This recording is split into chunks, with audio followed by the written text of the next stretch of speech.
The president's advisers are piling pressure on the head of state to quickly constitute his cabinet in order to avoid a possible grand coalition agreement that they feel NASA leader Raila Odinga is seeking ahead of his so-called swearing-in on Tuesday. KT News has obtained a secret report of a strategy meeting held this past week to advise the president on how to conduct business so as to counter NASA's plans.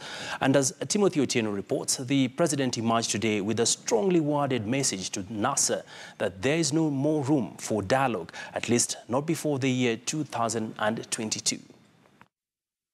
It is this document that perhaps reveals the intricate details of what the Jubilee administration is planning a few days ahead of what NASA says will be the swearing-in of a person they call the people's president. The two-paged document that forms minutes of a meeting among top Jubilee strategists advises that the more the head of state keeps the country in waiting for a cabinet nominees list, the more they are handing the opposition ammunition to use to negotiate for a grand coalition government. In the documents, the advisers suggest that, quote, we need to note that naming of cabinet will, quote, shut the door on NASA leaders' mkate nusu aspirations, end of quote. And it is perhaps advice that the president and his deputy are taking very seriously.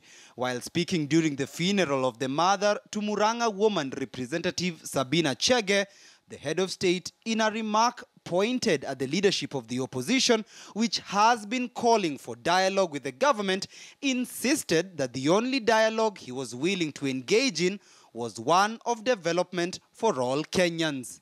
Lakini hii ya kuongea masiasa, hii igojee 2022, mtaongea na William, mimi nitakuwa naenda nyumbani.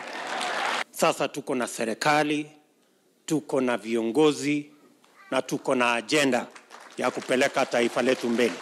The said strategy meeting, involving persons who remain unnamed, also planned on how the president ought to change his speeches and the manner in which he relays information to the public.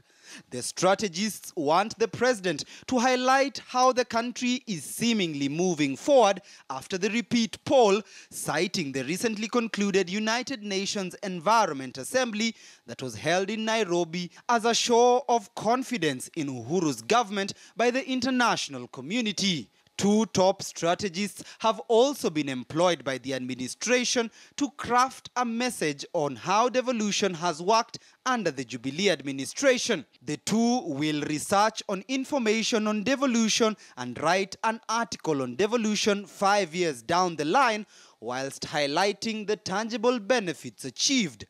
The president's advisers also re-emphasized the need for Uhuru Kenyatta to state that the police are, quote, simply doing their job and operate independently, despite the opposition's claims that the service is being used by the administration to frustrate their efforts.